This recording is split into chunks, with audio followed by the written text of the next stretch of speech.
बिहार के पूर्व मंत्री उपेंद्र वर्मा की पुण्यतिथि में मुख्यमंत्री नीतीश कुमार, राज्यपाल राजेंद्र विश्वनाथ आर्लेकर और उप मुख्यमंत्री तेजस्वी यादव शामिल हुए। श्रद्धांजलि अर्पित करने के बाद सीएम नीतीश ने पत्रकारों से बातचीत की और इंडिया गठबंधन की मुंबई में होने वाली बैठक के बारे में जब उनसे पूछा गया कि उन्हें संयोजक बनाने की बात हो रही है, इस पर नीतीश ने कहा कि उन्हें किसी पद की चाहत नहीं है। उन्होंने कहा कि मैं पहले ही कह चुका हूं कि हमें किसी चीज का कोई शौक नहीं, हमारी कोई मंशा नहीं, सभी लोग मिलकर चुनाव लड़ेंगे।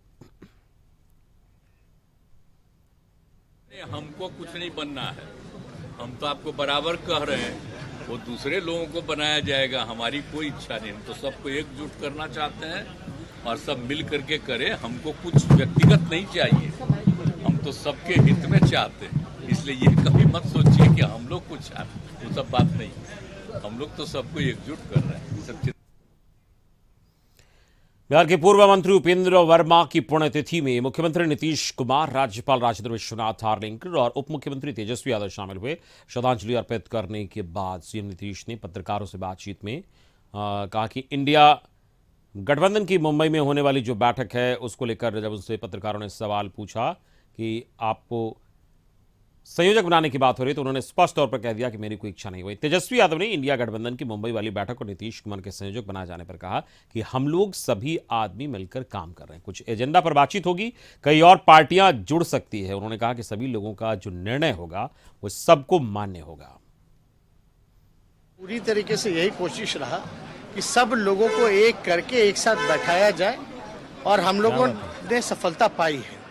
और आगे जो बैठक होगा सब लोग अपनी बात को रखेंगे और निर्णय लेंगे। वो तो सभी लोगों का जो निर्णय होगा वही मान्य होगा ना। हुई है जो बैंगलोर में हुई थी उसमें तो यही था ना भाई, अगला जो बैठक होगी बॉम्बे में होगी और कुछ कुछ एजेंडों पे जो है वो बातचीत होगी। तो सब लोग जो लोग गए हैं वो लोग तो जुटेंगे ही और आगे कभी भी और भी पार्टियां तो जुड़ ही ना सकती है, उसमें कहाँ कोई बात है। आप देख रहे हैं ना यूपी से कितने तादाद में लोग जो है यहाँ जो है नौकरी के लिए आ रहे हैं और वही यूपी वाले क्या बोल रहे हैं भाई, वहाँ क्या हो रहा है, वहाँ खाली हिंदू मुसलमान बुलडोजर इन्हीं चीजों। और इस वक्त हमारे साथ संपादक अशोक मिश्र न्यूज रूम से जुड़ गए, हमसे दोनों के पास चलेंगे। अशोक जी, मुख्यमंत्री ने स्पष्ट तौर पर कहा है कि हमारी कोई चाहत नहीं है किसी पद की, हम सबको एकजुट करना चाहते हैं। तेजस्वी यादव ने भी स्पष्ट तौर पर कहा है कि सब लोग को एक करने की कोशिश हो रही है। आज श्रद्धांजलि देने का मौका था और इस दौरान पत्रकारों से बातचीत में ये बातें निकलकर सामने आई। किस तरीके से देखते हैं इसको? देखिए अमित, अगर मुख्यमंत्री के इस बयान को अगर आप देखें तो ये बयान पिछले कई दिनों से लगातार वो दे रहे हैं। पत्रकारों द्वारा वही सवाल पूछे जाते हैं और मुख्यमंत्री का वही जवाब दिया होता है कि हमें किसी पद की चाहत नहीं है और इंडिया गठबंधन की जो बैठक 31 अगस्त और 1 सितंबर को मुंबई में होगी उसी में सब कुछ फैसला हो जाएगा। लेकिन सबसे बड़ी बात है कि आखिर इस तरह के सवाल उठे क्यों, इस तो हमें पीछे थोड़ा जाना पड़ेगा। और आपको याद होगा कि विपक्षी दलों की एकता की मुहिम को मुकाम तक पहुंचाने में नीतीश कुमार ने बड़ी भूमिका निभाई थी और यही वजह है कि पिछले जब 23 जून को पटना में बैठक हुई थी तो उस बैठक में ये साफ था, लग रहा था कि इस बैठक में ही, चूँकि मुख्यमंत्री नीतीश कुमार के नेतृत्व में ही, उनके अध्यक्षता में ही ये बैठक हो रही है और वह भी बिहार के मुख्यमंत्री निवास में हो रही है, तो ऐसी परिस्थिति में मुख्यमंत्री नीतीश कुमार का राष्ट्रीय कन्वेनर चुना जाना बिल्कुल तय है। कई मीडिया घरानों ने ये खबरें भी चलाई थी और नीतीश के समर्थक भी पूरी तरह से आश्वस्त थे कि इस बैठक में कहीं न कहीं नीतीश कुमार को इतनी सबसे बड़ी जिम्मेवारी मिलेगी और वो विपक्षी दलों की एकता के मुख्य सूत्रधार बनेंगे। लेकिन हुआ ठीक उसका उल्टा और अरविंद केजरीवाल, जिसके यहाँ सबसे पहले नीतीश कुमार पहुँचे थे, वहीं रूठ करके निकल गए। तो वैसी परिस्थिति में विपक्षी दलों की एकता पर बैठक तो हुई लेकिन फैसला ये हुआ कि अगली बैठक हिमाचल में होगी।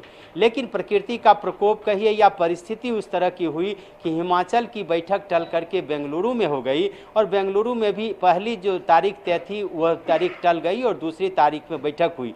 लेकिन उस बैठक में फिर दूसरी बात देखने को मिली कि नीतीश कुमार प्रेस कॉन्फ्रेंस से पहले निकल आए और विपक्षी दल यानी कि नीतीश के जो राजनीतिक शत्रु हैं बीजेपी वालों ने कहा कि अरविंद केजरीवाल की तरह नीतीश कुमार भी रूठ करके बाहर निकल गए, चूंकि उनको कन्वेनर नहीं बनाया गया। तो ये दोनों परिस्थितियां ऐसी थी जो कहीं न कहीं नीतीश को बैकफुट पर लाने वाली थी। उसके बाद अब फिर तीसरी परिस्थिति में अगर चले तो आपको याद होगा कि जब सूरत के कोर्ट के मामले में जो राहुल गांधी के खिलाफ में आया था और उस पर सुप्रीम कोर्ट ने रोक लगाते हुए राहुल गांधी को राहत दी थी, तो राजद सुप्रीमो लालू प्रसाद यादव ने दिल्ली में राहुल गांधी को अपने घर पर दावत में आमंत्रित किया था। बिहारी मटन और लिट्टी भी खिलाए गए थे और उसमें जो खबरें छन करके आई उसमें लालू प्रसाद यादव ने जो बाद में बात कही उसमें उन्होंने कहा कि जो बातचीत हुई उसमें हो सकता है कि इंडिया के कन्वेनर 2 और 3 हो।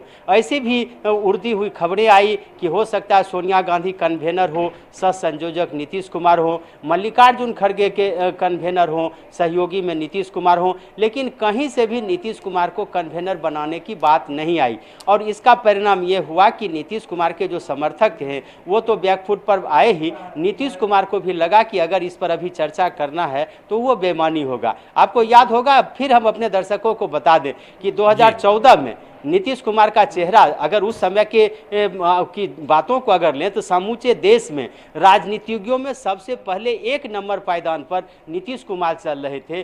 चूंकि जो 2005 से लेकर 10 तक और 2010 से लेकर के 2015 के बीच में नीतीश कुमार ने जो बिहार में काम किया था वह एक तरह से समूचे देश का रोल मॉडल था। वैसी परिस्थिति में कहा जा सकता था कि नीतीश कुमार प्रधानमंत्री पद के उम्मीदवार हो सकते हैं, लिया नीतीश कुमार जिसे चाहे वो प्रधानमंत्री पद के उम्मीदवार होंगे, चूंकि वो उस समय एनडीए में थे। हुआ ठीक उल्टा, नीतीश के चाहने वाले को भी दरकिनार कर दिया गया और नीतीश कुमार तो दरकिनार हुए ही। आपने देखा होगा कि 2014 के लोकसभा चुनाव में जो जदयू की सीटें 1.5 दर्जन से ज़्यादा हुआ करती थी वह घट करके मात्र 2 सीटों पर नीतीश कुमार सिमट गए।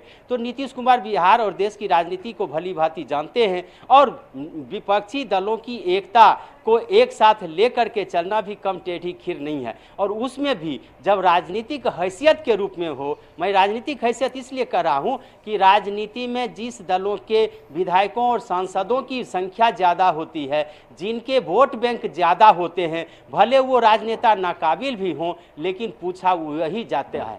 तो नीतीश कुमार के पास सब कुछ है, काबिलियत है, राजनीति का अनुभव है। केंद्र में लगभग 1 दशक तक वो मंत्री रहे हैं, बिहार में 2 दशक से ज़्यादा समय तक उन्होंने राजनीति की है और 2 दशक करीब के मुख्यमंत्री रहे। लेकिन इसके बावजूद भी राजनीतिक हैसियत जो है वह नीतीश कुमार की अभी कम हुई है, यानी कि विधानसभा में उनके सीटों की संख्या कम है। वैसी परिस्थिति में जो दूसरे दल हैं, अगर नीतीश को कोई आरजेडी चाहेगी भी कि कन्वेनर बन सकें, तो ऐसी परिस्थिति में जो दूसरे दल हैं यानी कि कांग्रेस या ममता बनर्जी या कई अन्य दल हैं। अशोक जी, आपकी बातों में एक सवाल जोड़ना चाहूंगा कि जिस तरीके से पिछले दिनों कन्वेनर बनाने को लेकर जो जदयू के कुछ लोग हैं वो स्पष्ट तौर पर अप्रत्यक्ष रूप से ही कह रहे थे कि नीतीश कुमार को ये बनाया जा सकता है, लेकिन कांग्रेस की ओर से भी कहा जा रहा था कि कांग्रेस ने इस मुहिम के सबसे पहले शुरुआत की थी, यानी कहीं ना कहीं इस बात को रखा जा रहा था कि कांग्रेस इस पंक्ति में सबसे आगे है। स्वाभाविक है, हमने अभी तुरंत आपको बताया अपने दर्शकों को कि जिसकी राजनीतिक हैसियत जितनी मजबूत होगी ड्राइविंग सीट पर वही बैठेगा। और कांग्रेस की राजनीतिक हैसियत मजबूत हुई है विपक्षी दलों की एकता के मुहिम के बीच ही। हिमाचल प्रदेश और कर्नाटक के चुनाव में कांग्रेस ने राजनीतिक फतह हासिल की है, तो वैसी परिस्थिति में कांग्रेस की हैसियत बढ़ी है। राहुल गांधी ने जो भारत जोड़ो यात्रा की है उससे कांग्रेस के जनाधार में वृद्धि हुई है, कांग्रेस कार्यकर्ताओं का मनोबल बढ़ा है। वैसी परिस्थिति में शायद मैं इसलिए कर रहा हूं कि कांग्रेस विपक्षी एकता की मुहिम की बागडोर नीतीश के हाथों में सौंपे, यह शायद मुझको सही नहीं लगता। इतना जरूर कह सकते हैं कि नीतीश कुमार को तवज्जो दी जा सकती है। आप कल सुशील मोदी का बयान सुनिए, वो क्या कर रहे हैं कि एक बड़े पत्रकार ने सर्वेक्षण किया है और कहा है कि ममता बनर्जी पीएम के रेस में है, अरविंद केजरीवाल भरे पीएम के रेस में है, नीतीश का कोई नाम लेवा नहीं है। तो इसलिए विपक्षी दलों के जो हमले हैं उस हमलों से बचने के लिए अपना जो चेहरा है और अपना जो व्यक्तित्व है उस व्यक्तित्व को बरकरार रखने के लिए, और सबसे बड़ा मिशन नीतीश का है कि 2024 में किस तरह से बीजेपी को चुनावी शिकस्त दी जाए, इसके लिए नीतीश सब कुर्बानी करने के लिए तैयार हैं। और यही वजह है कि नीतीश कह रहे हैं कि मुझे किसी पद की चाह नहीं है। राजनीति में अगर कोई यह व्यक्ति कहे तो या तो वो सन्यासी होगा या फिर वो कहिए कि बापू के मार्ग पर पूरी तरह से चल चुका है। नीतीश कुमार अभी राजनीति में सक्रिय हैं, बिहार के मुख्यमंत्री हैं। वैसी परिस्थिति में इस तरह का बयान सिर्फ इसलिए है जी। कि नीतीश कुमार चाहते हैं कि 2024 के चुनाव में किसी भी स्थिति में बीजेपी को मात दिया जाए, और इसमें अगर उन्हें किसी भी पद की कुर्बानी देनी पड़ेगी तो वो सहर्ष देने के लिए तैयार है। हालांकि नीतीश ने कहा है कि 1 सितंबर का जो बैठक होगी उसमें सब कुछ तय हो जाएगा। तो हम भी, आप भी और सब लोग को इंतजार करना चाहिए कि देखिए बिल्कुल आगे इसका आगे इंतजार होता करना चाहिए। फिलहाल इस पूरी बातचीत के लिए बहुत बहुत शुक्रिया अशोक जी आपका। हमारे संपादक अशोक मिश्र इस वक्त जुड़े थे, न्यूज़रूम से बता रहे थे किस तरीके से इसको लेकर सियासत हो रही है। हालांकि मुख्यमंत्री ने स्पष्ट तौर पर कह दिया है कि मुझे किसी पद की चाहत नहीं है, मैं केवल विपक्षी एकता को मजबूत करने की मुहिम में लगा हुआ हूं। अब आगामी बैठक में क्या कुछ निकल कर आता है ये देखने वाली बात होगी।